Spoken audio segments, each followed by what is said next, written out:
Hey tankers, Seattle Forge here. I thought I'd put together a short video, it's not that short, on marks of excellence. What are they and how do they work? I see a lot of banter in game chat and on forums and so on, and people really don't understand how they work. So perhaps you've seen tanks in the game with marks on their barrels. The United States with white stars, the Soviets with red stars, Japanese with flags, the UK, France, and Germany with white stripes. Uh, these are marks of excellence. You receive marks of excellence for consistently playing your tank with high damage and high assistance damage. The game measures your performance in a particular tank against other folks on the server playing that exact same tank. When you achieve better than 65% of the server population for damage and assistance over 50 to 100 games, you'll get a mark. Get it over 85%, you get a second mark. Over 95%, you get a third mark. Even if you fall back after achieving that mark, these marks cannot be taken away. Now let's say you want to see where you're at with a particular tank. You would first go to your service record and then to your vehicles. You can select a vehicle, and then over here at awards, you can take a look at this marks of excellence, and you'll see the little pop-up come up. And down here, down, I guess I can't do that. Down at the bottom, you'll see that there's those markings. 65% gets you 1, 85 gets 2, and you see the current ratio right at the bottom there. I'm at 83.86, which means I've fallen below my 2-star mark of 85, but I can get that moving again. And that's how you actually tell where you're at with a particular tank. So if I take a look at the BDR, I'm currently at 67.673. My T150, if I take a look there, I'm at 77.4. Might want to start pushing towards that second mark. So because I'm a massive nerd and I spend far too much time in World of Tanks looking at my stats and agonizing over the fact that I suck so hard and so on, I did notice that Bulldog, which is a tank I've struggled with, I'm not particularly good at it. I did notice that I was within striking distance of getting a Mark of Excellence in it. And since I don't have an ace badge in it, I decided I would try for the Mark of Excellence since I was so close. And one of the things I do to totally agonize and make things harder is I indulge my analytical OCD side and start making spreadsheets. So you can see I started to log my games, and it didn't say a lot about Matchmaker, actually. So you can see that I actually track my percent to win, the result of the game, the base XP that I got, the credits I received, the damage I did, the spotting I did, the win rate I received, what tiers were in the game, so I can try to see some patterns and maybe help myself out. And you can also see how much my Mark of Excellence status moved from game to game as it went on, and it wasn't a pretty story. It was a tearing down and a rebuilding and a tearing down and a rebuilding until finally I achieved the Mark of Excellence. So let's take a look at a little gameplay. This was an interesting one. There was a platoon, top tier platoon of IS-6s, some Balloonicums in the group, and they had a top tier group of T-34s, not as skilled. You'll see that the chance to win for us is 69%, no doubt, because of those very experienced and skilled players. So I'm going to coast along on this, and I don't like this south spawn on this map, but what are you going to do? You're stuck with what you're stuck with.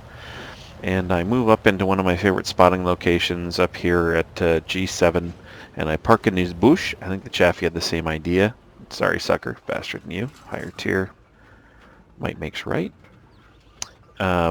This is not fantastic gameplay by me, but I did have fun, and it did put me further along in my progression towards getting that Mark of Excellence.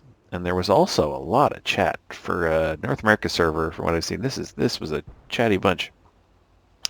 And you can see some of their lights are actually becoming visible here. Oh, let's make their names disappear. See how pro I am? Look at that. I made their names disappear. But, I guess you could roll it back. You wouldn't do that. You wouldn't do that. That'd be like screenshotting your sister doing the splits. You wouldn't do that. I didn't say that. So, our heavies are moving where they need to in the bottom left-hand corner. Our lights and mediums are kind of moving into positions they're not really in a coordinated fashion, which seems to work out okay, I guess, in the end of the day. And I see this T-44, and of course I'm bouncing shells. I wish the T-44 did that. I got one! I wish the T-44 did that when I'd had it. Of course I'm shooting at his angled upper plate there, which is not smart. Hopefully getting a little bit of spotting here. And a T-44, there's only actually a sliver of them that's above that hill, and I planted another one in them. Luckily, I've not been spotted because I'm double bushed here. I do plant 2 in. Hopefully, I'm not getting the spots if I'm double bushed, so let's just call it what it is. And I have this agonizingly long reload. Well, I've got these lovely targets here. Not a lot I can do. Mods are telling me that my win 8 at this point is not fantastic. T-44 is coming back into view. Yag Tiger 88 is not in view. 3 seconds until I have a full clip again, and the T-44 is slipping out of my range. I'm not ready to move yet. Things have not really progressed. There's still so many tanks that could... Panther 88 makes an appearance. It pays for it! 76 millimeter on this is actually pretty good fire APCR standard ammunition, so the shells actually move at good velocity, so it does fire a bit like a laser. You're not having to lead a heck of a lot compared to other guns. IS-6s in the bottom left are making a good job of the heavies that went into the bottom left, and I leave my lofty perch. I've got 8 out of 10 shells ready to go. I'm thinking at this point that I'm going to try and help out with this Yag Tiger 88. It is a Yag Tiger 88 rental weekend, but I see that that guy is actually from a pretty good clan, so I'm guessing he actually owns that and isn't just a rental noob creating a liability for his team. So there's a Leopard up here, there's a Panther 2, the Spice Panzer gets a shot into me, but I get a chance to finish off this Panther 88, which I do with relish. I got 4 shells left. I take another shot from the Leopard, and I'm going to back off, not really getting a good bead on the Leopard, and only half of the tank visible above that ridge. So I back up, and I reload, another agonizing 33-second reload. But the action doesn't seem to be moving too quickly. The bottom left has totally been cleaned up. It's 9-2. Our heavies have just done an amazing job of just wiping the walls with everybody who went south. I'm really going to be hard pressed to try to... Oh, I wish I was loaded. Borsig. Butt of Borsig. Denied. Still over 7 seconds left on my reload. They've done a fantastic job cleaning up down south. And they're going to be moving up. And it's really going to be hard for me to... Spice Panzer. I'm able to help finish that guy off. He was a pretty good player, if I remember correctly, so that was a relief. Leopard coming into view, but I've got tasty artillery. There's the Yag Tiger, finish him up, only 28 hit points left in him. Leopard's a quickly moving target. I waste shells on this guy. It wasn't really smart. GW Panther, and here's where I make my huge blunder for this game. I really still think I could have contributed more had I not gone headlong down, blown my engine, my loader, killed my loader. I do manage to finish off the GW Panther. Only 1 shell left in the arsenal there, and I decided it's not worth really repairing any of those things, given that there's only 1 tank left in the game. The Borsig on a few hit points. So I mope, and I sit, and I await the end of the game.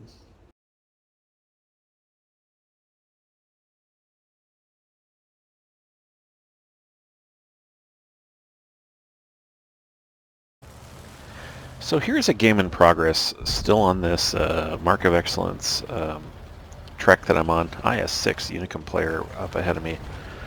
I just bypassed all the getting out of the cap circle, blah blah blah. And I'm looking at the rollout, and I don't really want to go fight heavies on the beach that I can't pen from the front. And I don't really want to go where the heavies are on the west of the map. So I decide I'm going to try and be a little plucky here, and it's risky too, going up the middle. You never know who's going to be in the middle with you, and I get a pop into this IS-6, which really can't hurt my chances towards getting some damage. Oh, and I take an ugly hit from the IS-6 and from that new Black Dog, as Quickie Babies named it. And I have 7 shots left in the clip, and I get one into the Black Dog, and I get I miss one into the dirt, get another one in the Black Dog, and another, and another, and he's burning, and I get another, and I get another. That was nice. That certainly didn't hurt my chances at all. And now I've got a reload here. And so one of the things I want to show you is that, you know, it was more or less kind of hard work and breaking forward and trying to be smart, but not really being that smart. I'm not that good a player. I make a horrible mistake at the end here, which I do want to showcase. It sort of shows that, you know, the ladder is not a direct ride up. it's definitely, you know, a step back, a step forward, another step forward, another step back, sometimes many steps back, and then having to make your way forward again. But I'm able to bypass, there's nobody in the middle, which is fantastic, and I'm able to bypass all that heavy nonsense over there, and then the team's got momentum, so I don't feel too bad about doing this, and I see that there's this very skilled player in the cap circle, and I want to get his side. I mean, I was sure he's AFK, and I lock him up here, and I decide I'm just going to farm him. I'm going to farm him with my clip, but then I notice there's the M12 over there, and it was really dumb for me to sit here, and especially what I do next. I don't know what I was thinking. Clearly I wasn't, and that's between me and a good player.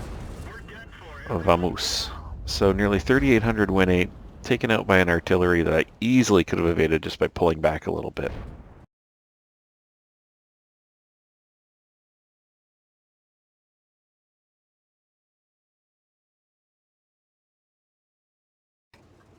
And this is the last replay I'm going to show you in the quest for the Mark of Excellence. Some people find this easy, I don't. Anyway, one of the folks on my team, Chaffee there, he's asked you know, for me to join a platoon, helps him with a mission, and I say, sure, what the heck, it doesn't hurt me any, right? As long as it's not some kid blatting in, you know, public chat, give me an ear bleed, I don't care. So I join up with this platoon and head out, and I notice that our top tank, the IS-3, is a total potato. He's not even ranked. I don't know how you get an IS-3 being unranked, but it apparently happens. It didn't happen for me. I make my way over here, and I notice the Chaffee's pulled into a really advanced spotting position, so I'm going to stay back a bit and hopefully let my camo do a little bit of work here. And we've got a Chaffee across the way that we can see, and I've got a T-34-100 that we can see.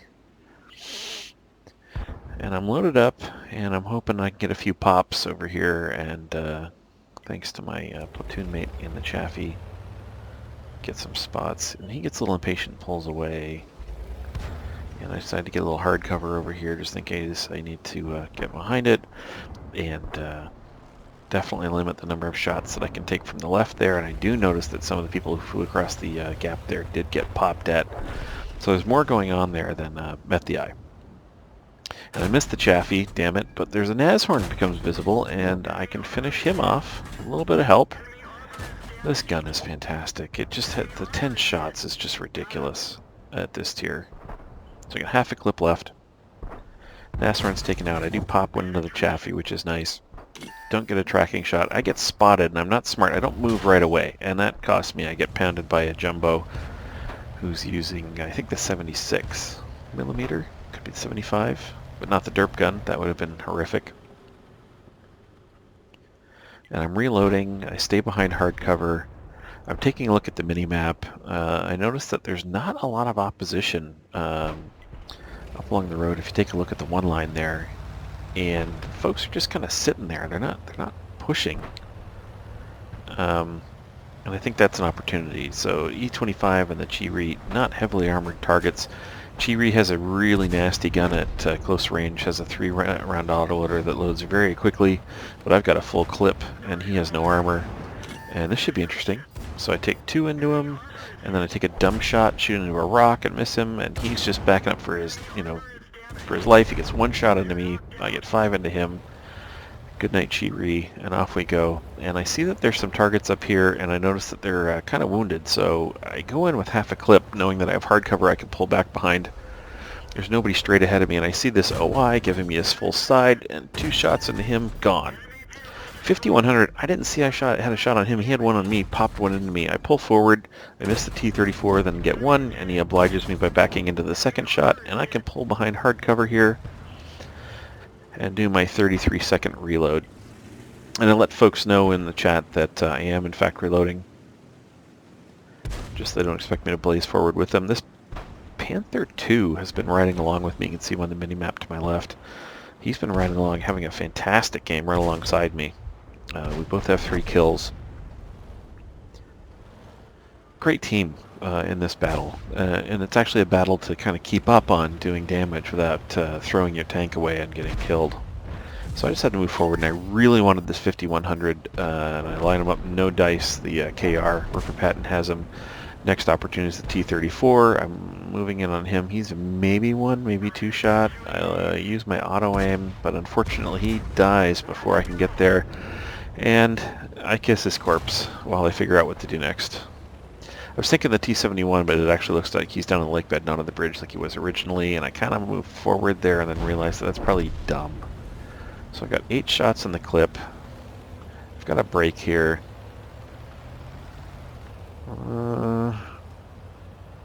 Move around to base. That seems like the right thing to do. And then this FCM pops up. FCM, below average player. He's got 1 shot into him. He's got a really good position to kind of punish my team a bit.